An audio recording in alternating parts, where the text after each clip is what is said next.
여러분 구독과 좋아요 부탁드리고요. 많은 관심 기다리겠습니다.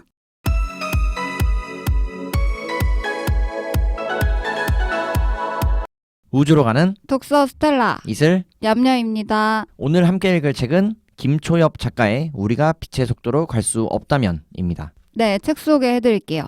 이 책은 2019년에 발간된 김초엽 작가의 첫 번째 소설 단편집이에요. 총 7편의 단편 소설로 구성이 되어 있는데요.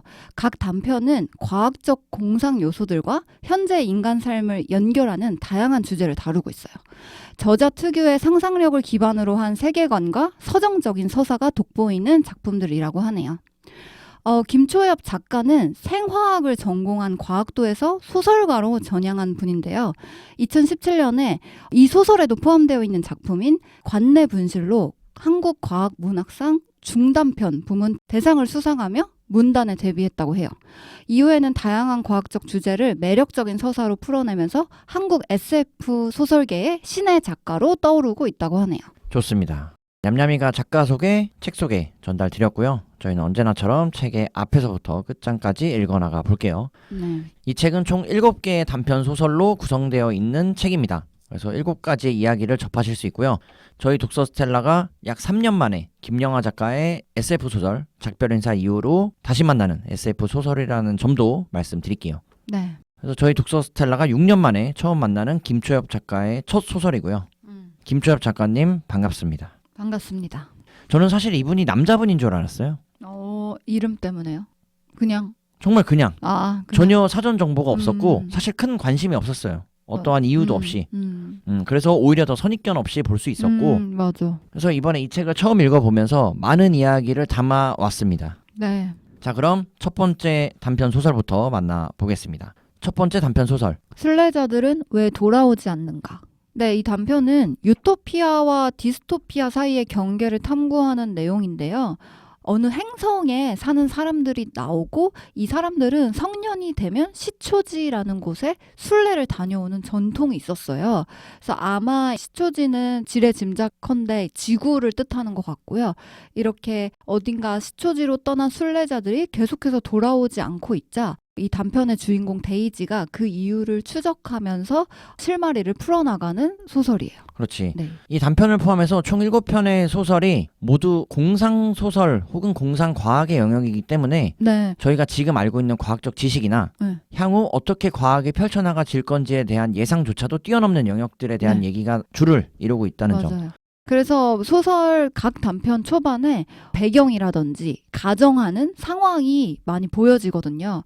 그래서 이 방금 설명드린 순례자들은 왜 돌아오지 않는가도 우리 같이 지구에 사는 사람들의 얘기가 아니고 어떤 행성에 거주하는데 잠깐 어디를 갔다 올 수 있고 그런 상황들이 묘사가 돼요.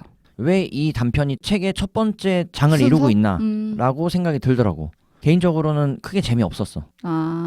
그래서 흥미를 돋우기에 힘들었고 네. 나에게는 네. 지극히 개인적인 의견이니까 12페이지에 보면 어떤 순례자들은 왜 돌아오지 않을까라고 나름의 흥미와 재미를 더하려고 하는 소위 시동 거는 대목이 있는데 여기에 대해서 사실 뚜렷하게 답을 주진 않더라고. 답은 없어요. 같이 궁금해하라는 그런 의미로 저는 받아들였거든요. 이 단편 소설을 읽으면서 떠올랐던 건 우리가 몇 년 전에 함께 읽었던 리처드 도킨스의 마법의 비행에서 다뤘던 외향 충동이라든가 거주지로 옮겨서 생활해야 한다는 것에 대한 강력한 주장처럼 일부 과학자들이 주장하는 지구를 떠나서 우리가 새로운 삶의 터전을 마련해야 한다라는 내용이 떠올랐고 그런 면에서는 이 소설에서 표현하는 우리가 실패한 개조인인지 혹은 시초지를 떠날 수 있는지에 대한 여러 생각들이 교차하더라고.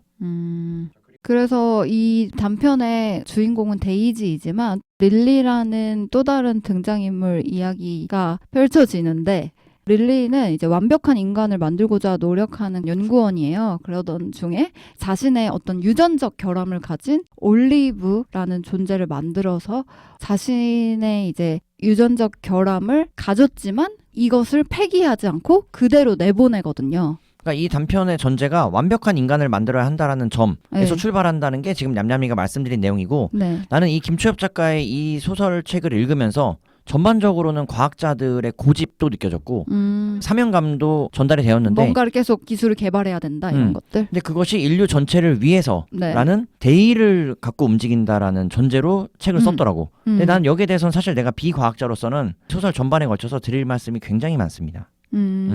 그래서 저는 이제 순례자들은 왜 돌아오지 않는가 이 단편에서 느꼈던 게 이제 릴리와 같이 어떤 유전적 결합을 해서 더 좋은 존재를 만들고 마을을 하나 세워서 고통과 차별이 없는 유토피아를 만들려고 설계를 함에도 불구하고 사람들이, 순례자들이 지구로 묘사되는 어떤 행성에 가서 시초지에 가서 안 돌아오잖아요. 그래서 그 이유를 역추적해보건대 아무리 우리가 유토피아 같은 그러니까 다 같이 잘 사는 거를 기술 개발을 통해서 행성에 만들어도 그렇지. 이제 지구라는 곳에 갔다 오면 거기서 차별도 경험하고 불의도 경험하고 사건 사고를 겪으면서 아니면 사랑도 하고 이런 식으로 이제 새로운 관계를 맺는 사회에서 살아보니까 오히려 거기서 얻는 경험이나 삶의 가능성을 느껴서 안 돌아온다. 이렇게 저는 해석을 하긴 했어요. 좋아, 뭐 해석은 각자의 영역이니까. 네. 그래서 책에서 설명하는 릴리는 39페이지 2035년 콜롬비아 보고타에서 태어났고 그녀는 7살 때 가족을 따라서 보스턴으로 이주해서 생명공학계에서의 이름을 알린 친척 과학자들의 이야기를 듣고 자라면서 네. 관심과 재능을 과학적으로 발견하게 됐다라고 설명하더라고. 그래서 이러한 배경과 성장 환경을 바탕으로 릴리는 인간배아 시술이 혼잡해지는 사이에 그녀만이 유일하게 해냈다라는 거지. 네. 디자인에 의해 만들어지고 아름답고 유능하고 질병이 없고 수명이 긴 인류를 만들어냈다라는 것. 이것을 사람들은 신인류라고 통칭했다는 거야. 그래서 실제로 이렇게 인간들이 질병이 없고 아름답고 유능해지고 수명이 길어진다면 모든 인간이 혹은 대다수 인간들이 행복해질까? 라는 질문에 대한 전제가 되어 있는가? 혹은 그쵸. 이 질문에 대해서 공감대가 형성돼 있는가라고 한다면 나는 그건 아닌 거라고 생각하거든. 맞아요. 아마 이 릴리도 생각을 한 거죠. 이게 나의 선행일 거다. 45페이지에 보면 릴리는 그녀가 할 수 있는 일종의 선행이라고 믿었던 것 같다. 이렇게 표현이 돼요. 그래서 당연히 이제 완벽한 존재를 만드는 게 과학자의 사명감이고 선행이라고 믿어서 했지만 그게 정말 옳은 일인가는 또 다른 문제라는 거죠. 그래서 릴리 스스로의 고민을 표현하는 것도 역시 같은 페이지인데 릴리는 스스로를 괴물과 같은 존재라고 생각했다. 자신이 병을 가지고도 그대로 태어난 것은 부모의 잘못된 결정이라고 생각했고 릴리의 부모는 가난했고 병원에서 권유하는 유전병 사전 진단을 전혀 받지 않았다는 거야. 사전 진단에서 해당 질환이 정말로 발견되었을지는 모르는 일이지만 릴리는 모든 문제가 자신이 태어나기로 결정된 그 순간에 있다고 생각했기 때문에 이러한 인간배아 디자인에 손을 대었다고 설명하고 있고 이러한 연유와 동기에도 불구하고 다시 앞으로 돌아와서 39페이지 주인공인 올리브의 친구로 표현되는 델피가 말하길 릴리 다우드나는 우리가 지금 설명하고 있는 릴리는 100년 전의 사람인데 바로 그녀가 이 악몽 같은 세계를 만들었지라고 표현한다는 거야. 그래서 이렇게 인간배아 디자인을 소위 성공했다고 또는 책에서 설명한 대로 질병이 없고 수명이 길어지고 보다 더 아름다워진 사람들을 만들어냄으로써 릴리는 뭔가 더 나은 방향에서의 인간의 세상을 그렸겠지만 네. 그녀가 죽고 나서 100년 후에는 네. 그 100년 후의 세계를 살아가는 현실에서 살아가는 사람들의 평가와 판단이 각기 다를 수 있다라는 점을 살펴볼 수 있다는 거지. 그래서 마지막 장에 가면은 계속해서 누군가한테 우리는 왜 지구에 계속 가고 싶어 할까? 왜 지구로 떠난 순례자들은 돌아오지 않을까? 이 내용으로 다시 돌아가게 돼요. 유토피아를 만들었음에도 불구하고 왜 지구로 돌아갈까? 끝까지 이제 의문문으로 남긴 하지만 마지막에 지구에 갔다 온 남자를 만나고 그 남자에게 이 데이지가 물어보거든요. 혹시 지구에서 무슨 일이 있었던 거냐고. 그래서 54페이지에 그가 얘기해 주길 그는 슬픈 진실을 말해 주었지. 지구에서 그가 사랑했던 사람과 그의 쓸쓸한 죽음에 관해 그가 남겼던 행복해지란 유언에 관해 이 내용을 듣고 나서 데이지가 느끼길 그는 내가 보았던 그의 수많은 불행의 얼굴들 중 가장 나은 미소를 짓고 있었지. 그때 나는 알았어. 우리는 그곳 이제 지구에 가면 괴로울 거야. 하지만 그보다 많이 행복할 거야. 그래서 이 책은 아무리 우리가 완벽한 인간 개조, 그러니까 완벽한 사회를 만들려고 해도 그것보다는 고통과 사랑이 공존하는 그 현실 세계에서 삶을 풍부하게 느끼지 않을까, 그 삶이 더 낫지 않을까? 이런 메시지를 주는 것 같아요. 그래서 앞에서 말씀드렸던 것처럼 완벽한 인간을 디자인하는 것이 계획대로 혹은 결과를 예측했던 것처럼 흘러가진 않을지라도 지금 냠냠이가 읊어줬던 이 54페이지에 우리는 그곳에서 괴로울 수는 있겠지만 그러니까 그곳이 어디든지 간에 우리는 괴로울 수도 있겠지만 그보다 더 많이 행복했으면 좋겠다라는 소망을 전한다는 점에서 이 단편 소설이 전하고자 하는 메시지 우리 인간은 행복을 쫓는다라는 것에 네. 대해서는 명확한 메시지로 네. 전달이 되었던 것 같아. 그래서 이렇게 첫 번째 단편 소설 순례자들은 왜 돌아오지 않는가를 정리하면서 다음 소설로 넘어갈게요. 네. 두 번째 단편 소설 스펙트럼. 스펙트럼은 주인공 희진이라는 사람이 우주 비행 도중에 조난을 당하면서 외계 생명체인 루이를 만나게 돼요. 그래서 이 외계 생명체와의 공생을 통해서 인간이 가질 수 있는 감각을 넘어선 경험에 관한 스토리거든요. 그래서 이 단편에서 주인공 희진은 외계 행성에 불시착하게 된 거죠. 그때 이제 만난 루이랑 소통을 시도하면서 루이가 뭔가 인간과는 달리 미묘한 차이를 보이는 걸 통해서 의사소통도 시도를 하고 인간 감각기관으로 이해하지 못한 이제 행동을 하면서 그걸 연구하면서 공생을 탐구해가는 내용이에요. 자, 조금 더 부연할게요. 냠냠이가 이 스펙트럼의 전반적인 스토리를 말씀드렸고 거듭해서 말씀드리는 것처럼 바로 앞에서 읽었던 순례자들은 왜 돌아오지 않는가와는 전혀 다른 별개의 소설이라는 점 전제로 말씀드리고 앞으로 읽어나갈 나머지 5편의 단편 소설 역시 지금 읽고 있는 이 스펙트럼과는 내용과 연결성이 무방한 각각의 작품이라고 이해하시면 좋을 것 같아요. 그리고 이 스펙트럼의 주인공인 희진이란 캐릭터가 해외도 아닌 우주로 갑니다.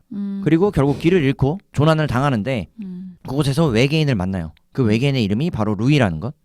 여기서 김초엽 작가가 나름의 장치로서 활용하는 것이 외계인의 하나인 루이가 그들의 대를 이어서 맞아. 루이 1, 루이 2, 맞아, 루이 맞아. 3, 루이 4까지 총 4명의 동명의 루이를 만나게 되는데 우선 혼동하시면 안 되는 게 희진이 만난 모든 외계인들의 이름이 루이가 아니고 루이라는 역할을 하는 포지션이 있어요. 네. 직업이라고 해야 되나? 그래서 인간의 관점에서 바라보는 인간인 희진의 관점에서 바라보는 외계 생명체들에 대한 설명이 이어지고 네. 이 외계 생명체들의 특별한 포지션 또는 자부로서의 역할을 희진은 루이라고 칭했다라는 거지. 그런데 그 외계 생명체인 루이가 포함되어 있는 이 생명체의 특성 중에 하나는 수명이 굉장히 짧아요. 네. 그래서 약 3년에서 5년 정도밖에 살 수 없다라는 것. 그렇게 해서 첫 번째 루이를 희진이 3년에서 5년 만에 보내줍니다.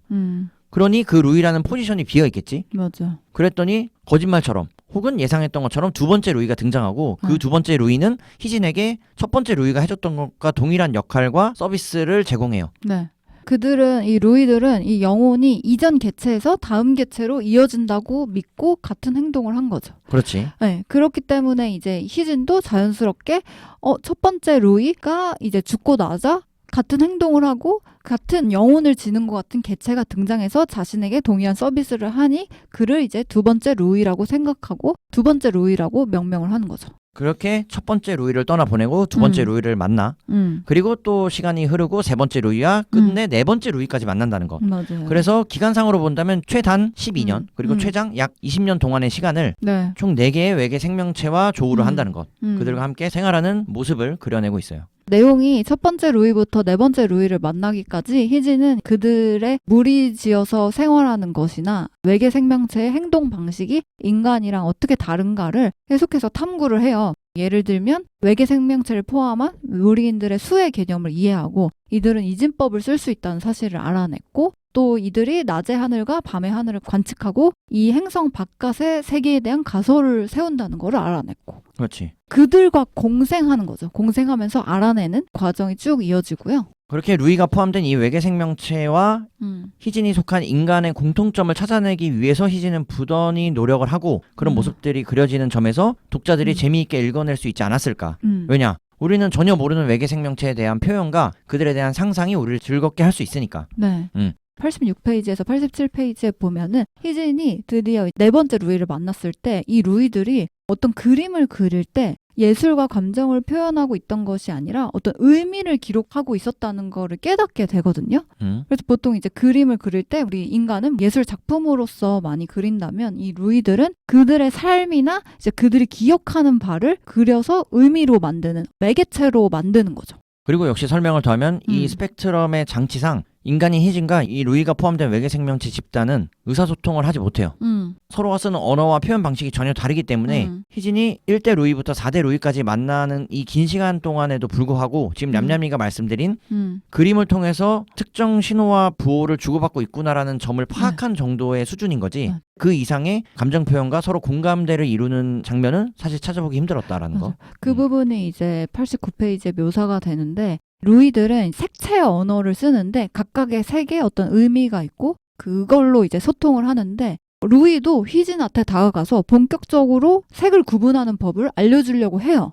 그래서 이제 희진도 노력을 하지만 결국 90페이지에 가면 도저히 안 되겠어 루이 하면서 그들이 이제 수많은 파란색, 수많은 보라색, 수많은 초록색, 노란색이 있으면 그걸 다 다른 의미로 받아들이는데 이게 인간의 감각을 넘어서는 구분인 거죠. 그래서 저희가 인간으로 빨간색, 초록색, 보라색은 명확한데 옅은 파란색, 조금 짙은 파란색, 매우 짙은 파란색 이게 이제 수백 가지 있다고 생각하면 정말 어려울 거잖아요. 그래서 희진도 포기했구나 싶더라고요. 그래서 이 스펙트럼이 단편이기 때문에 내용이 많지는 않은데 네. 그렇기 때문에 좋았던 점 하나와 아쉬웠던 점 두 가지를 정리해보면 네. 그래도 개인적으로 공감대를 잃었다고 생각하는 부분은 82페이지. 처음으로 잘 자라는 인사를 하고 깔개 위에 몸을 뉘었을 때 희진은 문득 울고 싶었다. 고작 그 정도의 말을 건네는 것만으로도 누군가를 더 소중하게 여기게 된다는 사실을 예전에는 몰랐다. 앞에서 저희가 말씀드린 것처럼 희진이 이 외계 생명체 무리와 의사소통 또는 공감대를 이루기 어려웠기 때문에 이렇게 잘 자라는 인사를 일방적으로 건네는 것만으로도 충분히 인간인 희진은 그 고독과 외로움에서 잠시나마 벗어날 수 있었다라는 것. 그리고 우리가 일상에서 보내는 가벼운 인사, 크게 의미를 담지 않았던 메시지에도 본인 스스로 큰 위안을 얻을 수 있다라는 점이 독자들로 하여금 위로와 위안이 되지 않았을까라는 생각이 들었고 네. 그에 반해서 자, 두 가지를 설명해 본다면 첫 번째는 70과 71페이지. 희진은 이 행성이 두려웠다. 그러나 동시에 궁금해졌다. 원하든 원치 않든 희진은 이미 인류 최초의 조우자였다. 인간이 우주에 홀로 있는 것이냐는 물음에 대해 지금은 오직 희진만이 그 답을 가지고 있었다. 혼자가 아니었다. 우주 어딘가에서 그림을 그리고 상징 언어로 대화를 나누는 지성 생명체들이 무리를 이루고 살아가고 있던 것이다. 희진은 그들에 대해 알아낼 의무가 자신에게 있다고 생각했다. 첫 번째 단편 소설 순례자들은 왜 돌아오지 않는가에서도 말씀드린 것처럼 네. 희진은 그들에 대해 알아낼 의무가 자신에게 있다고 생각했다는 건 소위 과학자들의 습성 과학자의 또는 습성. 태도 넘어서서는 사명감이 맞아, 아닌가라는 맞아. 생각이 들었고 맞아. 그러니까 저자는 과학자 입장에서 이 내용을 담았겠지만 네. 과학자가 아닌 네. 더군다나 문돌이인 저 이슬은 그 어떤 과학자에게도 이러한 사명감이나 의무를 부여하거나 주어진 적이 없습니다. 그렇죠. 그러니까 희진이 의무가 자신에게 있다고 생각했다는 것은 본인 스스로의 생각으로서는 충분히 할 수 있는 자유의지지만 이게 실제 의무인가라는 거에 대해서는 난 물음표를 던질 수 있다라고 봐야 된다는 거야. 저는 완벽히 자유의 의지로 인해서 했다고 생각해요.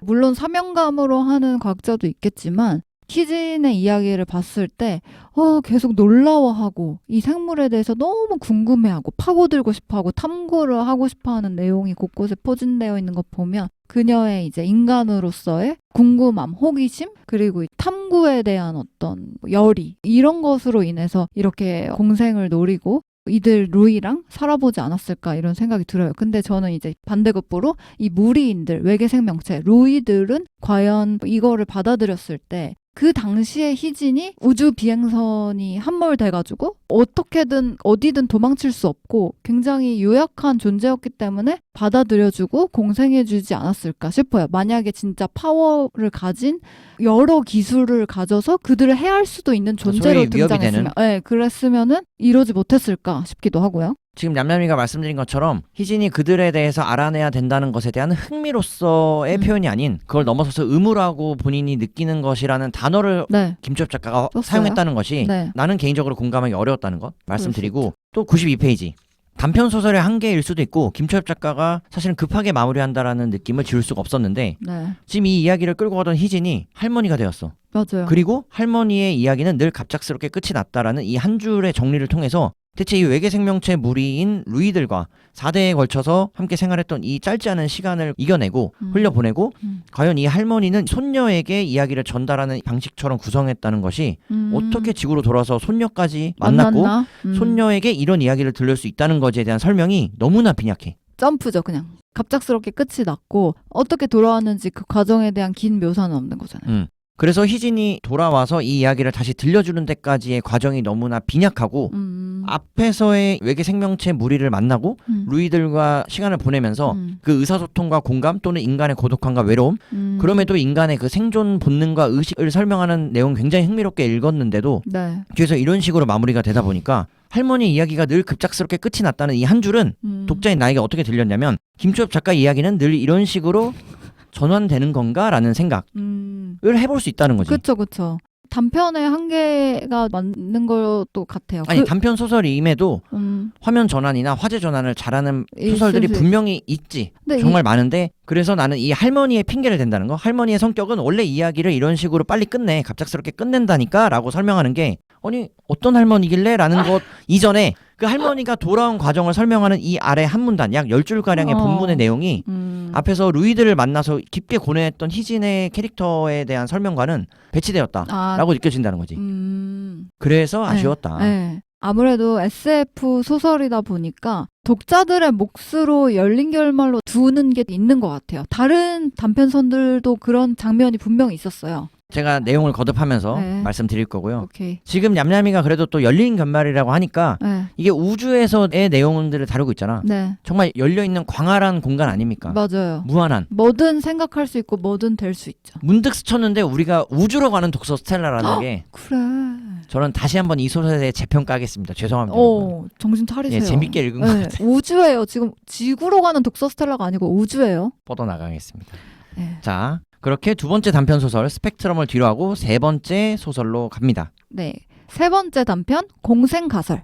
공생가설은 스펙트럼이랑 연결되는 부분이 없지 않아 있는데요. 인간과 외계 생명체의 공생 가능성에 대해 다루는 이야기예요. 그래서 서로 다른 종이 공존하면서 생기는 갈등 혹은 이해관계를 다루고 있고요.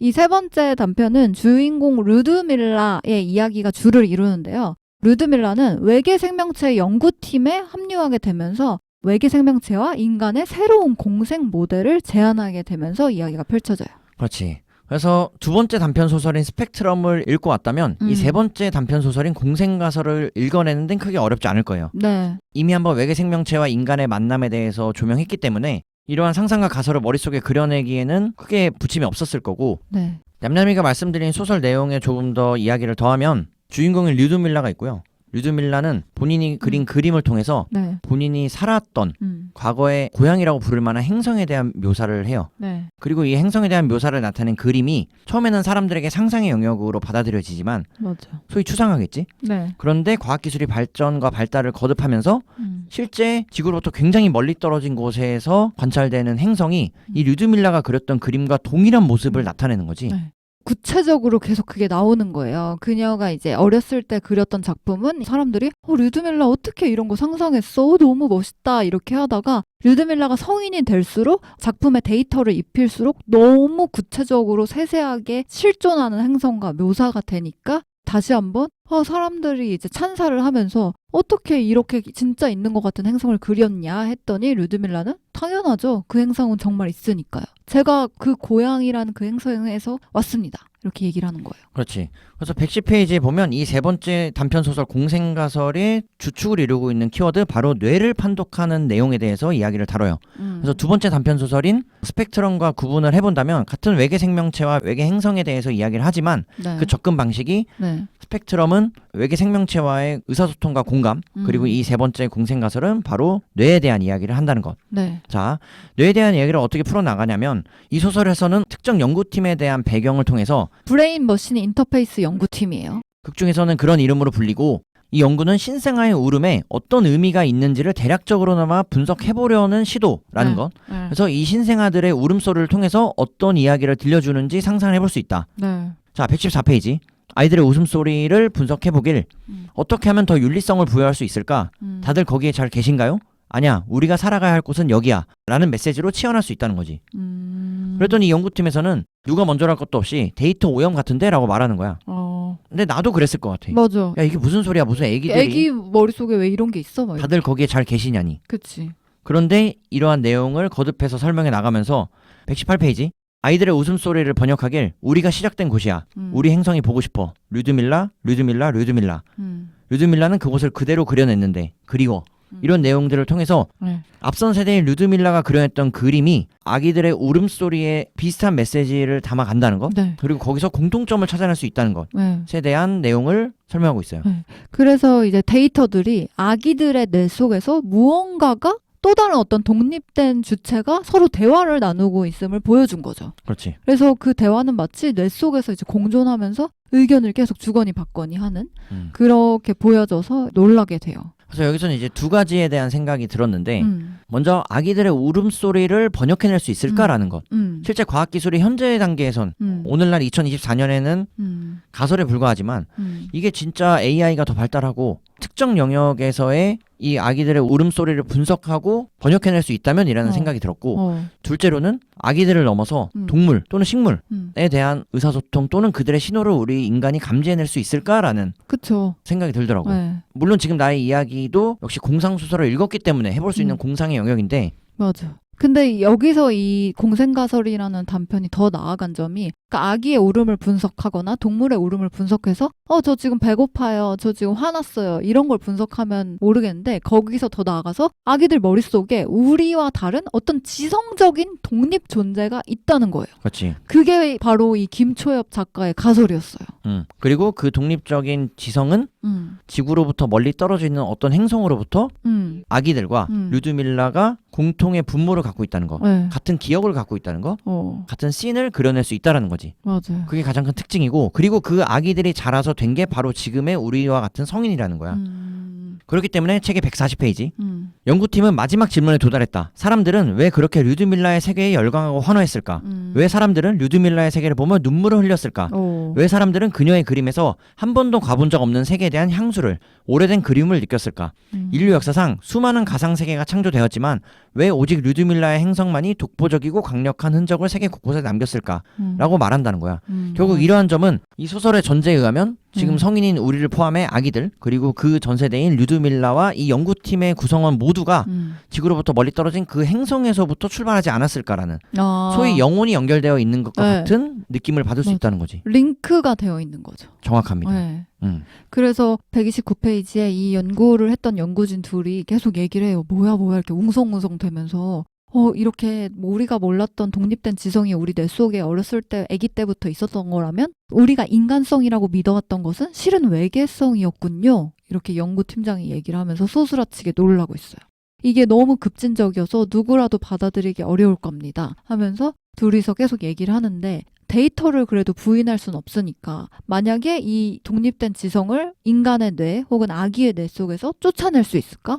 과연 이걸 분리할 수 있을까? 이거에 대해서 또 논의를 하거든요. 그래서 아기들이 자라면서 이 류드밀라가 그려냈던 행성, 이 소설에선 고향이라고 표현하는 그 행성에 대한 기억을 차츰 잊어간다는 거지. 어른이 되면서. 근데 나는 이게 어떤 비유라고 느껴졌냐면 아기들이 커가면서 아이가 되고 아이가 청소년을 거쳐 성인이 되는 되면서? 과정에서는 결국 동심이란 것을 놓아버린단 말이야. 네. 근데 나는 이게 동심을 잃어가는 과정이라고 느껴졌고 맞아. 그렇게 해석되네요. 특정의 순수성 같은 것들. 네. 그래서 여기서 재밌는 내용이 지금 이슬 오빠가 얘기한 거랑 비슷한 맥락으로 136페이지에 이렇게 이 독립된 지성이 존재하는 게 혹시 유년기 기억 상실과 관련이 있지 않을까요? 이렇게 연구원들이 얘기를 해요. 그래서 7살 이후로 아이들이 어린 시절 기억을 대부분 잊어버리잖아요. 하면서 그러니까 7살 이후로 내가 막 어렸을 때 무해하게 마냥 순수하게 놀았던 그 동심 혹은 이제 어린 시절의 기억이 날아가는 게 마치 그 독립된 지성이 분리되는 작용이 아닐까. 그렇게 얘기를 하더라고요. 그래서 이 세 번째 단편 소설인 공생가설은 우주 생명체와 행성 그리고 뇌라는 키워드로 출발했지만 결국은 인간의 동심을 다루려고 했던 게 아닌가라고 네. 생각이 들었고 이렇게 이성적인 부분과 감성적인 부분을 잘 미스매치했다라고 느껴져서 맞아요. 저는 개인적으로 재밌게 읽었어요. 맞아요. 저도 이거는 좋았어요. 그리고 역시 138페이지 이 류드밀라의 존재가 이 가설에서 가장 놀라운 부분으로 꼽을 수 있는 건 바로 류드밀라는 성인이 된 이후에도 유일하게 그들의 존재를 지각한 사람이었다는 거야. 비유를 하자면 동심을 놓지 않은 어른이 된 거고 그리고 그래서 계속 기억하면서 작품으로 승화시키고 그렇지. 다른 아기들은 성인이 돼가면서 잃어버렸던 그 행성에 대한 기억조차도 류드밀라는 명확하게 기억해내고 있다는 것. 네. 그래서 왜 류드밀라만이 그것을 기억했을까라고 질문해 볼 수 있다는 거지. 저는 이제 류드밀라만이 아니고 또 다른 류드밀라 같은 존재가 있을 건데 소설에는 그려지지 않는 거고 이제 류드밀라라는 사람을 통해서 얘기를 하고 싶었던 게 동심을 잃지 않은 사람도 있다. 계속해서 유지를 하고 싶어하고 그 순수성을 기억하고 싶어하는 사람이 있다. 이런 거를 얘기하고 싶지 않았을까 동심을 싶네요. 유지하고 있는 사람. 네. 저를 부르셨나요? 혹은 에? 눈이 번쩍 떠지네. 예. 자, 그래서 우리 모두는 류드밀라다. 네, 앞으로 저를 그만하세요. 슬드밀라라고 불러주십시오. 네. 자, 그렇게 흥미로웠던 세 번째 단편소설 공생가설을 정리하고 네 번째 단편소설, 이 책의 제목과도 같은 네. 다음 소설로 넘어갈게요. 네. 네 번째 단편. 우리가 빛의 속도로 갈 수 없다면. 제목이 너무 감성적이에요. 없다면 뭐? 라는 생각이 처음 들었어. 그리고 무슨 말이 하고 싶은 거지? 제목을 정말 잘 뽑았다. 공생가설이었다면 어땠을까? 스펙트럼이었다면 어땠을까? 사람들이 짚지 않았을 것 같아요. 근데 우리가 빛의 속도로 갈 수 없다면 이게 이게 없잖아요. 없잖아요. 없는데 또 모르지 근데. 이게 제목이야. 그리고 과학의 영역에서는 100%는 없으니까 99.9%라면 우리 인간이 언젠가는 또 빛의 속도보다 더 빠르게 라고 말해볼 수도 있는 거야. 그러니까 상상력을 굉장히 자극하는 제목이잖아요. 우리가 그럼 빛의 속도로 갈 수 있다는 것도 가설이 있다는 거야? 그 가정이 있다는 거야? 이렇게 생각할 수 있잖아요. 좋습니다. 네, 아무튼 제목 얘기를 하고 싶었어요. 감성적이에요, 냠냠이가. F. 완전 F. 저는 극 F입니다. 저는 그 반대편에 서 있습니다. 극 T? 아니 뭐 적절한 T. 진짜. 적절한 T는 뭐야? 적T. 또 극 T라고 못하지. 저는 뭐 양면을 다 아우르기 때문에. 왜냐면은 이슬 오빠는 자기가 그냥 취할 수 있는 MBTI 다 취하니까 필요할 때마다 MBTI 바뀌시잖아요. 취하고 싶습니다. 이 우리가 빛의 속도로 갈 수 없다면은 상황이 곧 철거될 예정인 우주 정거장이 등장을 하고요. 이 우주 정거장에서 비행선을 기다리면서 가족을 만나기 위해서 우주 정거장에서 비행선을 탈 것이냐 아니면은 포기할 것이냐 이런 걸 갈등하는 안나라는 과학자 이야기예요. 그렇지. 주인공은 안나. 그리고 죽어가는 우주 정류장에 대해서 이야기를 한다. 네. 사실상 이미 죽었다고 표현해도 이 배경이 일단 우주이고 이 행성에서 저 행성 갈 때 빛의 속도로 굉장히 빠르게 갈 수 있었던 상황이었는데 이것이 곧 우주 정거장을 폐기를 하고 다른 기술이 발달하면서 이제는 빛의 속도로 우리 여행 못한다. 이렇게 공표가 된 거예요. 그래서 이 사회는 이전에는 빛의 속도로 여행을 했지만 지금은 못하고 비행선을 타고 굉장히 장기간 여행을 해야만 다른 행성을 갈 수 있는 그런 상황이 된 거죠. 그때 이제 가족과 떨어져서 살던 과학자가 가족이 너무 그리우니까 그럼에도 불구하고 빛의 속도로 갈 수 없음에도 불구하고 가고자 하는 스토리를 담고 있어요. 자, 이 네 번째 단편소설 우리가 빛의 속도로 갈 수 없다면의 배경에 대해서 조금 더 설명을 드릴게요. 주인공인 안나와 우주 정류장이 등장하고 안나가 이 우주 정류장에 머무를 수밖에 없었던 이유에 대해서 배경을 설명해 보면 네. 우주 개척 시대를 맞이하면서 우리 인류의 과거사로 본다면 대항해 시대 정도가 되겠지. 네. 이 우주 개척 시대를 통틀어서 크게 두 가지의 기술을 논할 수 있어요. 첫 번째는 워프 항법이고 두 번째는 웜홀을 이용하는 방식. 자, 이게 어떤 차이가 있느냐? 워프 항법은 현재 오늘날 인류가 구현해낼 수 있는 우주에서의 이동 속도보다 훨씬 더 빠른 속도를 낼 수 있다는 것. 네. 그래서 워프 항법을 통해서 이전에는 가지 못했던 은하단에 인류가 닿을 수 있었다. 네. 하지만 그럼에도 불구하고 이 워프 항법마저도 인류에게는 무한대의 속도를 제공해 줄 수 없었기 때문에 다른 은하까지는 짧게는 몇 개월, 길게는 10년이 넘는 시간이 걸렸고 그럼에도 불구하고 우리 인류의 생명은 100년 정도였기 때문에 이러한 인류의 수명 사이클에는 이 워프 항법도 한계를 보였다.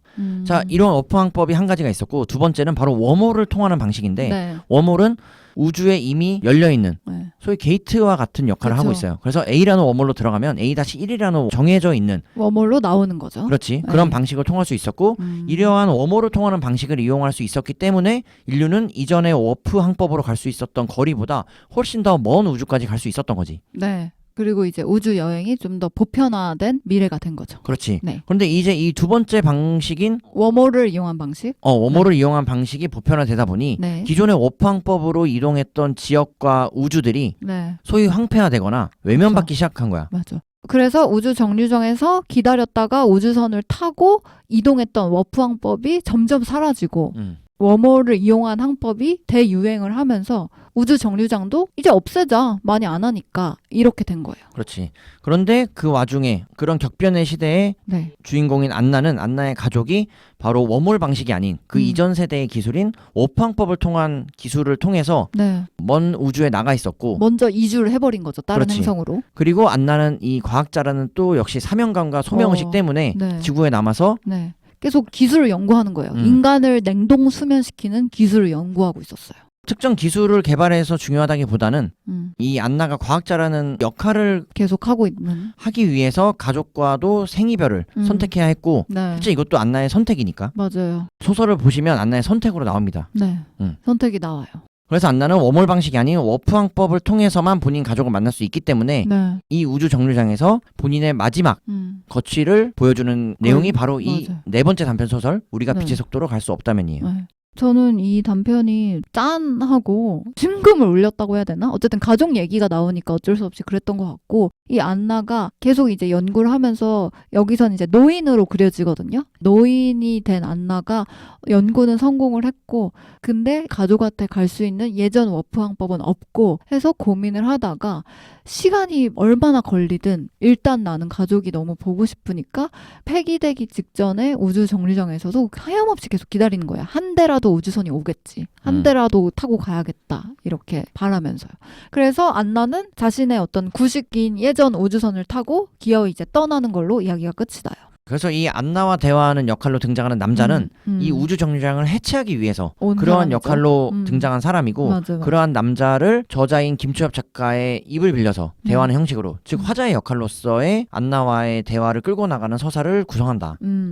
그렇게 보시면 좋고 네. 그래서 이 남자가 결국 안나에게 제안을 하지. 저랑 같이 돌아가시죠. 네. 제가 이걸 해체하면서 지구로 또는 우리가 함께 살 수 있는 곳으로 이주하면 좋겠습니다라고 하지만 결국은 냠냠이가 말씀드린 것처럼 나는 안나는 가족한테 이 가야겠다. 남자와 돌아가지 않고 맞아요. 본인의 운명을 결정짓는 것처럼 결국은 우리에게는 뻔히 보이잖아. 맞아. 이 워프왕법을 통해서도 그 가족에게 갈 수 없기 때문에 이 안나가 본인 혼자 떠난다는 건 사실 우주의 망망대해로 혼자 그 죽음을 맞이하러 나가는 결론을 우리 모두가 그려낼 수 있는데 그럼에도 안나는 가족이라는 인간에게는 가장 큰 가치 중에 하나를 쫓아서 선택한 거죠. 선택을 보여주는 소설이 바로 이 네 번째 소설이라는 네. 거.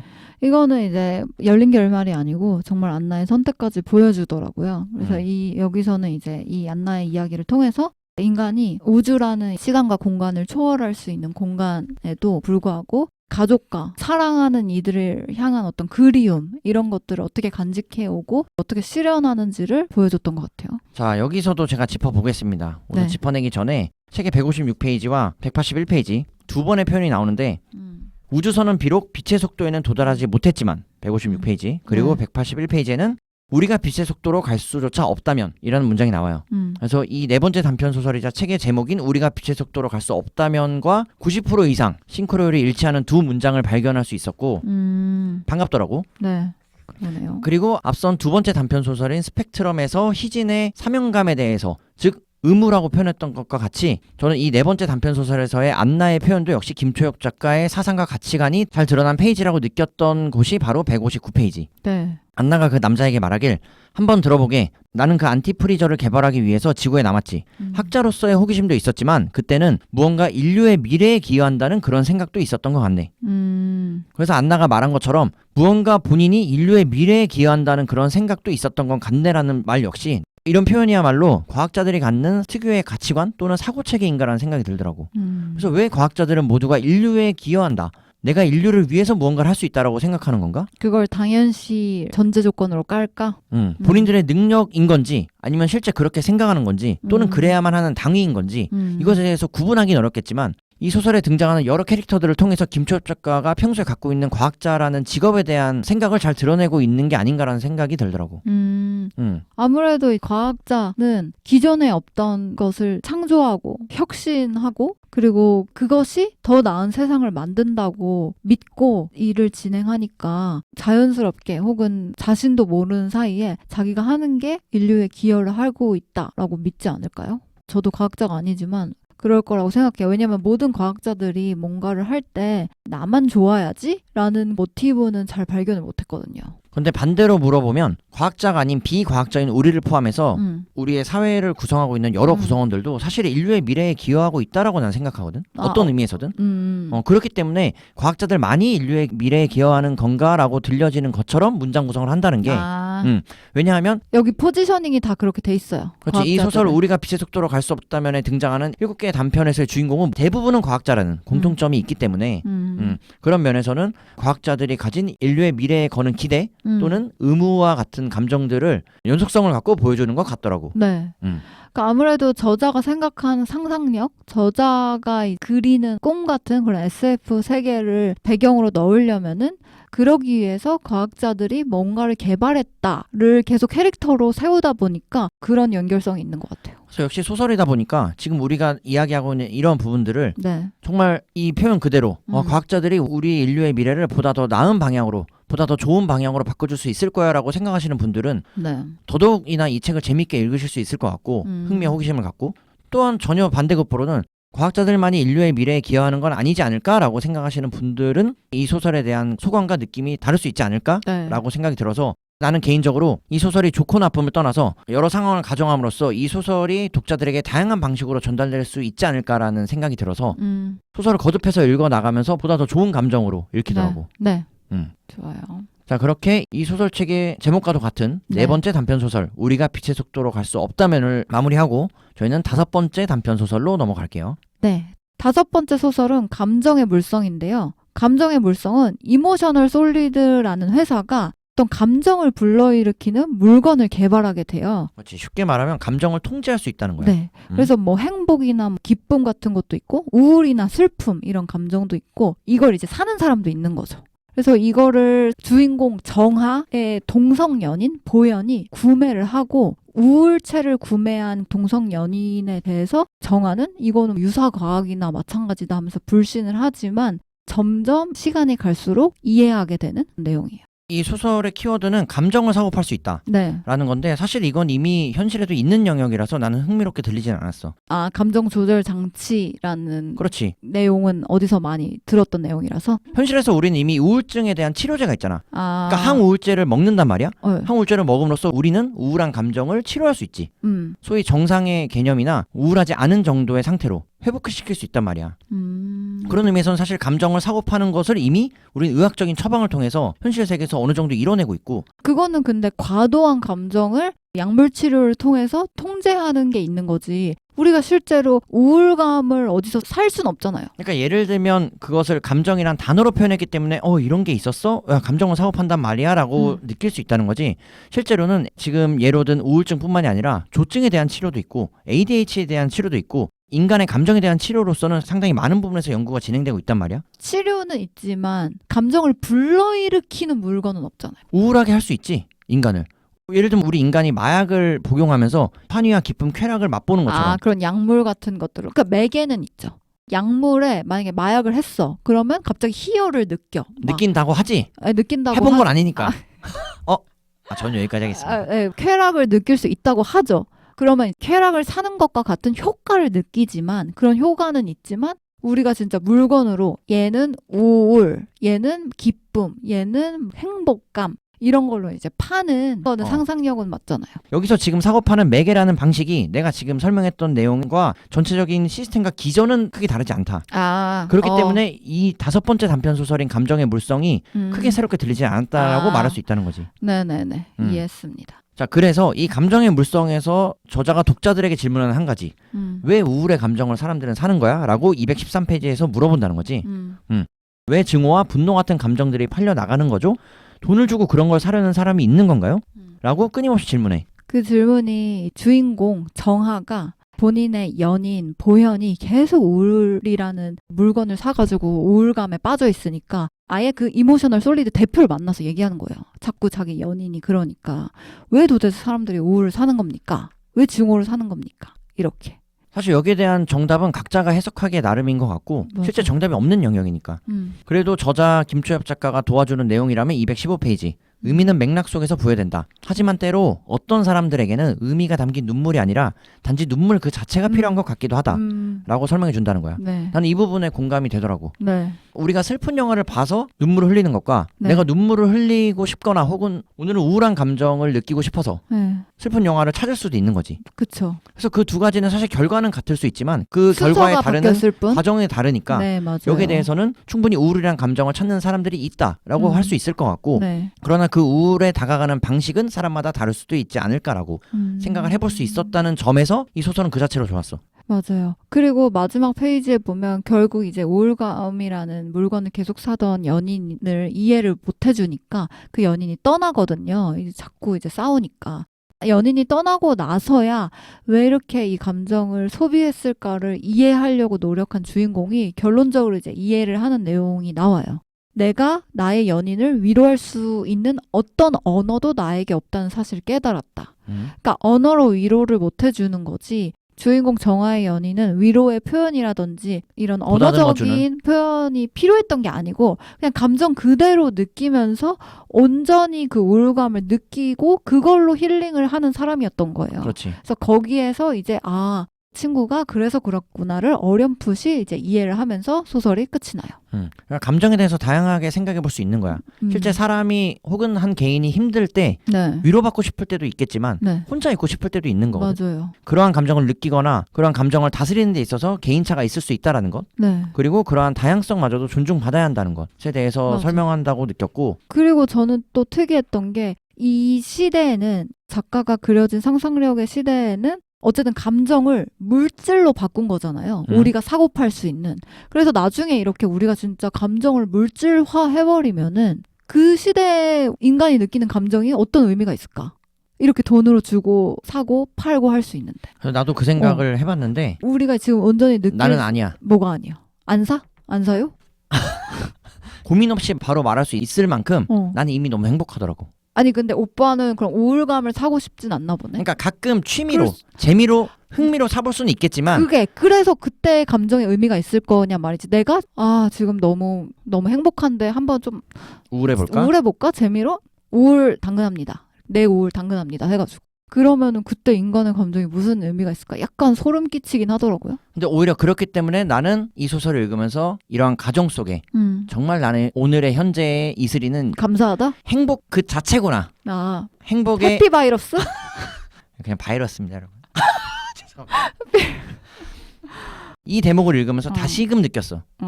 깨달았습니다 저는. 왜 이렇게 행복하지? 우울감 좀 사보고 싶네. 아니 그 정도는 아니고. 예. 물론 저의 행복감을 통해서 저는 이 목소리를 그리고 우리의 내용을 들어주시는 분들이 함께 행복했으면 좋겠다라는 진심을 전하면서 네. 제 눈 커지는 거 보세요. 진심입니다. 눈이 커졌어요 실제로. 굉장히 작은데. 네. 그것도 맞아요. 자, 네. 작은 눈을 가진 이슬이가 5번째 단편 소설 네. 감정의 물성을 정리하고 6번째 소설로 넘어갈게요. 6번째 단편 소설은 관내분실이에요. 관내분실은 사람들이 죽으면 그들의 기억과 경험이 마인드 도서관에 마인드 접속기라는 형태로 저장되는 상황을 가정한 내용이에요. 그렇지. 그래서 도서관에 네. 사람이 죽고 나서 우리의 영혼을, 우리의 기억을 책처럼 보관할 수 있다는 것. 이러한 가정이고 실제 이러한 내용은 사실 현실에서도 시도되고 있고. 맞아요. 왜냐하면은 이제 아까 말했던 뇌파 연구라든지 그런 걸 통해서 사람들 머릿속에 있는 내용을 데이터화하는 거죠. 데이터화해서 저희가 이제 데이터를 어떤 칩에 옮겨 담으면 마인드 접속기와 같은 내용인 거고요. 그게 이제 도서관에 아카이브 되는 거죠. 맞아. 죽고 나면 이제 납골당에 유골함에 죽은 분들을 모시게 되는데 그런 형태가 작가의 상상 속의 미래에서는 도서관으로 바뀌어서 저 엄마한테 인사하러 왔어요. 아니면 할머니한테 인사하러 왔어요. 이런 식으로 해서 그들의 마인드를 접속해서 보는 거예요. 그들의 기억과 추억을. 네. 책에서도 이러한 내용에 대해서 김초엽 작가가 논하기를 225페이지 학계에서 마인드를 어떻게 정의하든 마인드 도서관은 삶과 죽음에 대한 사람들의 생각을 바꿔놓았다. 여전히 누구나 죽음을 두려워하지만 남겨진 사람들의 상실감은 달라졌고 타인의 죽음이 우리에게 남기는 질문 이를테면 그 사람이 지금 살아있었다면 뭐라고 말해주었을까? 살아있다면 이 이야기를 듣고 분명 기뻐해줄 텐데 같은 질문의 답을 도서관에서 찾을 수 있게 되었다고 설명한다는 거지. 그렇죠. 연이은 설명으로 3년 전에 죽은 엄마는 이 도서관에 기록되었다. 라고 하는데 결국 이 엄마의 기록이 사라지면서 맞아요. 찾을 수 없게 되면서 우리가 도서관에서 책을 분실한 것처럼 이 엄마의 기록과 기억을 찾아가는 과정을 그려낸 소설이 바로 이 6번째 단편 관내분실이에요. 맞아요. 그래서 이제 소설 제목이 관내, 도서관 내 분실을 의미하는 거죠. 그래서 232페이지에 보면은 사서가 어머님은 이 도서관의 데이터베이스 어딘가에 있어요. 사서가 말한 관내 분실이라는 게 그런 의미입니다. 하지만 솔직히 말씀드리면 지금으로서는 그분을 찾을 방법이 없어요. 김은하 씨가 이 주인공 지민의 어머니의 성함이에요. 그렇지. 그래서 김은하 씨의 마인드에 접근 권한을 가진 분 누군가가 은하 씨를 검색할 수 있게 하는 모든 종류의 인덱스를 지운 것으로 추정됩니다. 그래서 점점 이제 들으면 들을수록 어쨌든 엄마의 데이터가 없다는 거잖아요. 그래서 이 주인공 지민이는 멘붕에 빠지는 거야. 그러니까 정확히 말하면 엄마의 데이터가 없는 게 아니고 엄마의 분실된 데이터를 거죠? 찾을 수 없는 거지. 네. 그러니까 이 도서관 내 어딘가는 존재해. 맞아. 우리 공기 중에 산소처럼 떠다니는데 그것이 우리가 당장 기억이나 추억을 찾아낼 수 있는 것처럼 도서관에서 책을 꺼내 드는 것처럼 바로 골라낼 수는 없게 됐다는 네. 거야. 그래서 사서도 설명을 해줘요. 235페이지에 보면 소멸과는 분명히 다릅니다. 접속할 수는 없지만 마인드 자체는 이 데이터베이스 어딘가에 있는 거예요. 그래서 살아있는 사람의 사망과 실종이 다른 것처럼 그렇게 생각해주면 됩니다. 자, 그래서 결론부터 말씀드리면 네. 이 엄마인 김은하 씨의 기억을 지우고 당장 찾아낼 수 없게 한 것은 바로 이 김은하 씨의 남편, 맞아요. 즉 지민의 아빠가 되고 네. 지민의 아빠는 이런 선택을 한 것에 대해서 진작에 너희 엄마인 김은하가 이렇게 하기를 원했다. 그리고 나아가서는 도서관에 두는 것조차도 원치 않았었다라고 설명한다는 거야.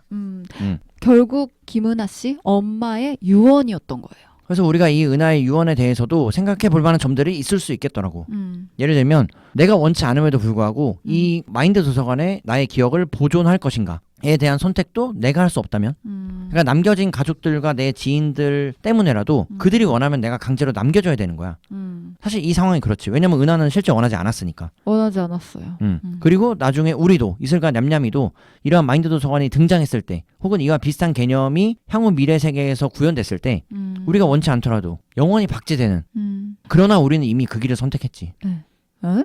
독서 스텔라는 우리 얘기였어? 저희는 여러분 2020년에도 사피엔스를 다시금 읽고 있을 것이고 인류 3부작, 지대능력 3부작, 아니에르노 3부작, 아니 왜? 약간 4부작으로 들리네. 그리고 우리 얘기로 갑자기 넘어갔어. 갑자기. 그래서 저희의 목소리가 내가 이런 생각을 했어 최근에. 네. 이번 소설인 김초엽 작가의 우리가 빛의 속도로를 갈 수 없다면을 준비하면서 네. 이렇게 단편 소설을 모아놓은 소설책을 우리가 과거에 한번 경험한 적이 있어. 우리 방송 초반에 1년차 때 바로 최은영 작가의 쇼코의 미소. 네, 했죠. 역시 쇼코의 미소도 공교롭게도 7가지 단편을 다루고 있거든. 네. 그때 리뷰했던 점들을 돌이켜보면서 이번 소설의 방송을 준비하게 됐는데 그때보다 과연 나아진 게 무엇인지 혹은 못해졌다면 죄송합니다. 갑자기? 나아져야 되는데 네. 분발하겠습니다. 나아졌겠죠. 많은 세월이 흘렀으니까요. 자, 네. 그래서 이 관내분실 소설의 마지막 페이지에는 지민은 결론적으로 엄마를 만나게 돼요. 분실됐던 데이터를 계속해서 시뮬레이션하는 방법을 강구를 해서 새로운 기술을 접목해서 만나게 되거든요.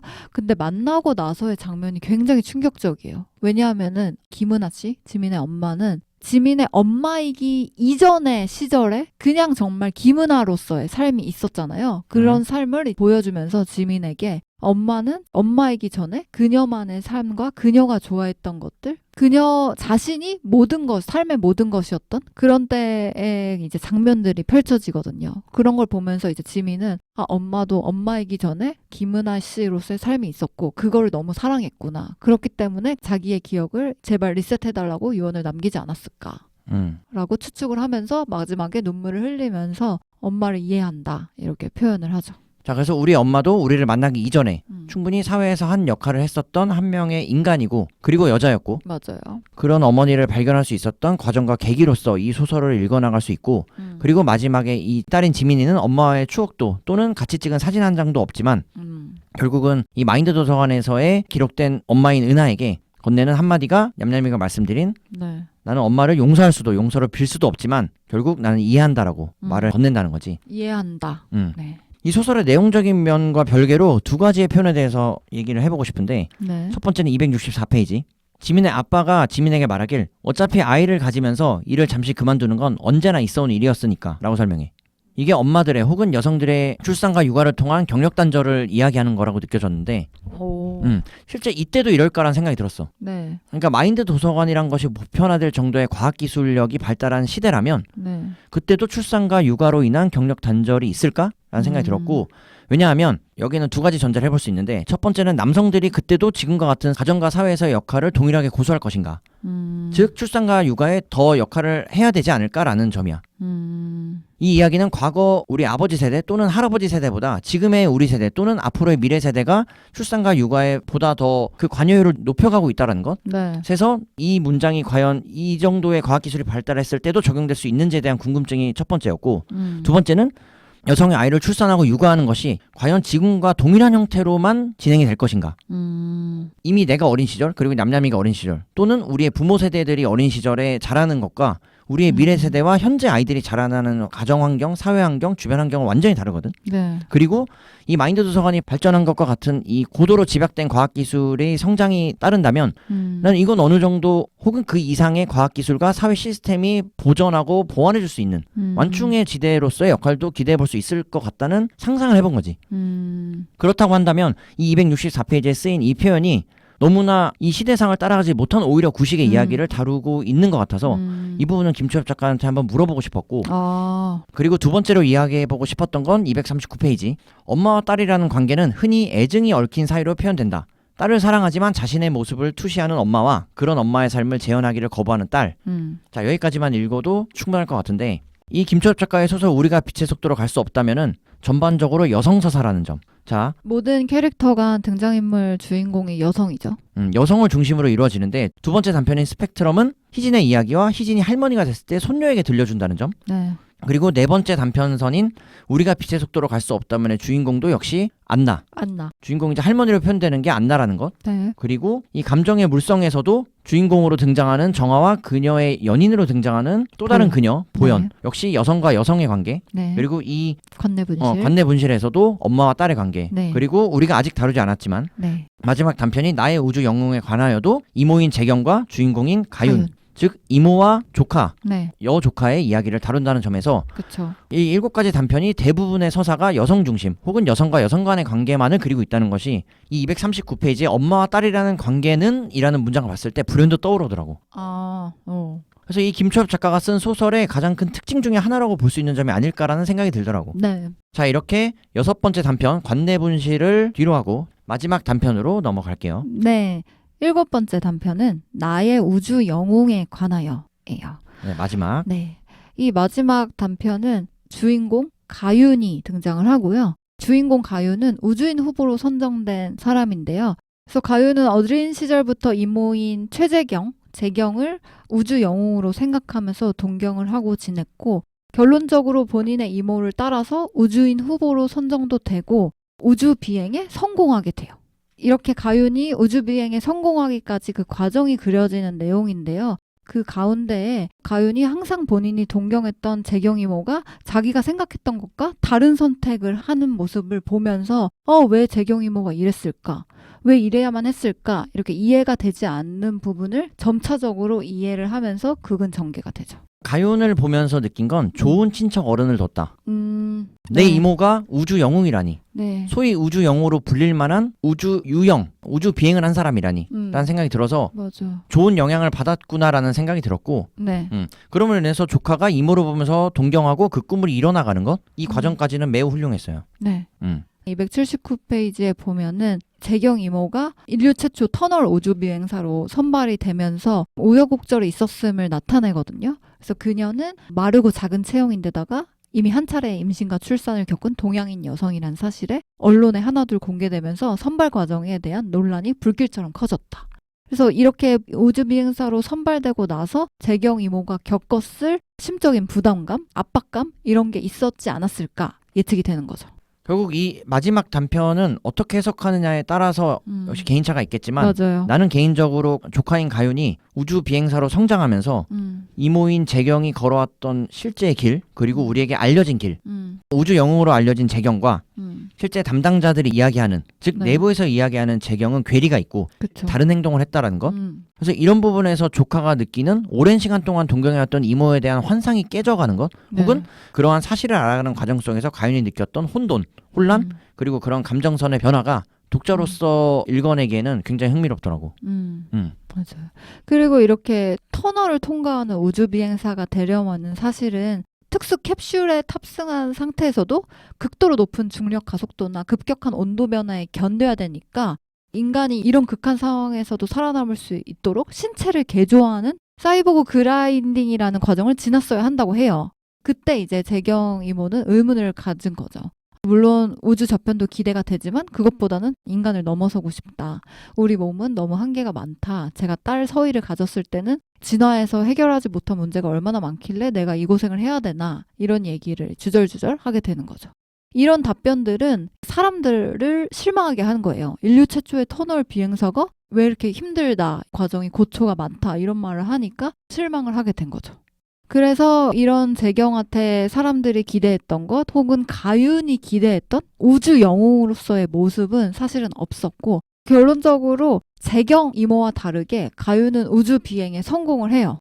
압력을 견디고 터널을 통과를 하고 성공을 하지만 318페이지에 이모 재경의 목소리가 들려오는 것 같았다라고 가윤이 생각을 해요. 그래, 굳이 거기까지 가서 볼 필요는 없다니까? 재경의 말이 맞았다. 솔직히 목숨을 걸고 올 만큼 대단한 광경은 아니었다. 하지만 가윤은 이 우주에 와야만 했다. 이 우주를 보고 싶었다. 가윤은 조망대에 서서 시간이 허락하는 한까지 천천히 우주의 모습을 눈에 담았다. 이렇게 가윤의 감정선을 드러내는데 재경 이모의 선택 또한 존중을 한다는 거죠. 그래, 이 정도로 올 급은 아니었다. 왜냐면 너무 힘들었으니까. 그럼에도 불구하고 가윤은 우주를 보고 싶었던 게 있고 자신이 우주 영웅인 재경을 언젠가 만난다면 그에게 우주 저편의 풍경이 꽤 멋졌다고 말해줄 것이다 라고 하면서 이야기는 끝이 나죠. 그렇지. 그러니까 난 재경 이모의 책임론과 역할론에 대해서 이야기를 해볼 수도 있겠지만 네. 그 부분을 이야기하면 또 피로감이 스스로 높아질 것 같아서 그 이야기보다는 조카와 이모 관계를 떠나서 가윤이 기존에 알고 있던 재경과 가윤이 알게 된 재경의 실제 모습 그리고 실제 사실관계에 대해서 혼란과 혼돈을 겪는 모습이 나에게 대입하니까 내가 알고 있는 사람의 실제 모습과 나에게 그 사람이 보여주는 모습은 네. 충분히 다를 수 있다라는 점을 알면서도 이런 괴리를 직접 맞닥뜨린 가윤의 감정선은 쉽지 않았겠구나. 이 감정을 겪어내는 데 있어서. 그리고 그쵸. 우리도 항상 이런 부침을 겪으니까 사회생활 하면서 내가 알던 냠냠이 다른 행동을 하거나 하겠지. 많이 하지 않나? 근데 앞에서도 하니까 대놓고 그러니까 기대와 다른 어떤 걸 했을 때 사람이 믿었던 심지어 기대보단 예상. 그치. 예상했다. 기대까진 가지 않더라도. 근데 그러면은 가윤의 감정은 더 충격적이었을 건 게 본인 어렸을 때부터 영웅으로 삼았던 이모잖아요. 그렇지. 항상 영웅이고 멘토처럼 이 사람처럼 될 거야 했던 자신의 롤모델이 예측을 완전 깨버리고 다른 행동을 했으니까. 그렇지. 다른 선택을 했으니까. 그렇게 했음에도 이 책의 마지막 페이지에서 냠냠이가 읊어줬던 것처럼 결국은 이 우주 영웅에게 즉 재경 이모를 다시 만날 수 있다라는 가정을 해본다면 네. 내가 본 이 우주가 꽤나 멋진 곳이었어 이모라고 말해주고 싶다라고 정리한다는 거지. 이런 표현이 훈훈하죠. 그렇지 김초엽 작가의 따뜻함을 보여주는 문장들이 아닌가 네. 싶어서 마지막 소설은 그래도 기분 좋게 읽어냈던 것 같아. 네. 네. 이렇게 7편의 단편 소설을 해석을 해보았어요. 자, 그래서 여기까지 총 7개의 단편선을 모두 다뤄봤고요. 김초엽 작가의 소설 우리가 빛의 속도로 갈 수 없다면을 함께 정리해볼게요. 저는 SF 소설을 오랜만에 읽어서 상상력이 충만해지는 기분을 느끼긴 했고요. 그랬기 때문에 SF 소설이어서 나도 SF로 접근하는 거야. 오늘 이 당연히 방송을 그래야지. 대하는 데 있어서. 그러니까 SF 소설이기 때문에 SF로 접근했다는 말에 동의를 하고요. 그래서 상상해 볼 수 있는 나중에 이제 과학기술이 발달한다면 이런 것들이 나오겠지. 나올 수 있다고 나올 하는데 수 있겠지. 혹은 이미 나온 것도 있을 수 있고 연구 중인 게 있을 수도 있고요. 그렇기 때문에 그냥 소설보다는 흥미롭게 과학기술에 대해서도 찾아보면서 읽을 수 있어서 다채로웠던 것 같아요. 그리고 7편의 단편이고 7편의 다른 스토리를 담고 있어서 각각의 단편이 담고 있는 인간상이라든지 혹은 인간상과 대립되는 과학기술의 존재라든지 그런 것들을 생각해보면서 읽을 수 있어서 저는 빠르게 읽었던 것 같아요. 지루하지 않게. 그러니까 이게 SF라는 판을 깔아줬기 때문에 김초엽 작가가 나도 그 판 위에서 SF 소설을 접하는 독자로서 놀아볼 수 있었고 오늘 내가 이 방송을 통해서 제기한 궁금증들, 가설들 나도 나름의 그러한 방식들의 생각을 정리해 나가면서 혹은 오히려 생각을 이제 막 피워내면서 더 재밌게 볼 수 있었던 것 같아. 이게 바로 SF 소설이 가진 힘이 아닌가 싶고 우리가 과거에 읽었던 김영하 작가의 작별 인사마저도 우리가 그 당시 철이를 그려내면서 철이는 철이의 아빠 주변에 어디에나 존재한다라는 것. 물론 소름 끼쳤지만 실제 그러한 내용이 이 단편선의 6번째 관내 분실에 적용되는 과학기술과 비슷한 류의 과학기술이 아닌가라고. 그러니까 실체는 없지만 서버 혹은 그것이 데이터화돼서 어디서나 접속해서 만나볼 수 있는 개념으로 볼 수 맞아요. 있을 것 같고. 그래서 내가 이때 여기 살았으면 어땠을까 이런 거를 계속 생각을 할 수 있는 거죠. 그리고 충분히 상상이 잘 되는 내용들이었고요. 그리고 저는 이 소설이 특색이 있었던 게 SF 소설이긴 하지만 굉장히 따뜻하게 느껴져요. 감정으로 얘기를 하면. 그러니까 감성적인 서사가 그려지다 보니 가족 얘기도 나오고 그리고 친인척 관계도 나오고 엄마와 딸 얘기도 나오고 그리고 이제 외계 생명체랑 공생하는 같이 살아보는 관계성을 그려지면서 단순히 과학기술이 발달해서 이런 사회에서 살고 있고 이런 사건이 생겼다 해서 끝나는 게 아니고 그 감정선들이 굉장히 문학적으로 잘 표현해낸 것 같아요. 그래서 단어들이 굉장히 서정적이고 문체가 섬세하다고 느껴졌어요. 그래서 저 이슬이는 개인적으로 이 소설을 읽고 나서 혹은 읽으면서 과학자라는 직업에 대해서 본질적으로 어떤 의미와 역할을 갖고 있지라는 생각을 해볼 수 있었고 그리고 우리의 인류의 미래는 과연 이 소설의 7가지 모습 중에 하나로라도 그려진다면 지금보다 더 목의 중심의 사회가 되는 건가? 라는 정말 순수한 질문 혹은 궁금증을 가져볼 수 있었다. 물론 그것이 좋고 나쁨의 영역에서의 질문은 아니니까 그런 그쵸. 전제도 당연히 작가도 아니었을 거고. 그럴 수 있죠. 그래서 7가지 소설을 냠냠이가 말씀드린 것처럼 길지 않은 호흡으로 네. 그리고 재미있게 끊어 읽을 수 있다는 점에서 추천드려보고 싶고 저는 김초엽 작가의 소설을 이제서야 처음 읽었지만 혹시 김초엽 작가의 다른 소설을 읽어볼 기회가 주어진다면 네. 저는 또 한번 흥미롭게 네. 풀어낼 수 있겠다는 자신감을 전하면서 말씀드리면서 네. 읽어보고 싶네요. 이번 책 우리가 빛의 속도로 갈 수 없다면을 정리해 보겠습니다. 네. 그러면 저희는 더 잘 준비해서 다음 책으로 돌아오겠습니다. 네. 저희 다음 별에서 만나요. 안녕. 안녕.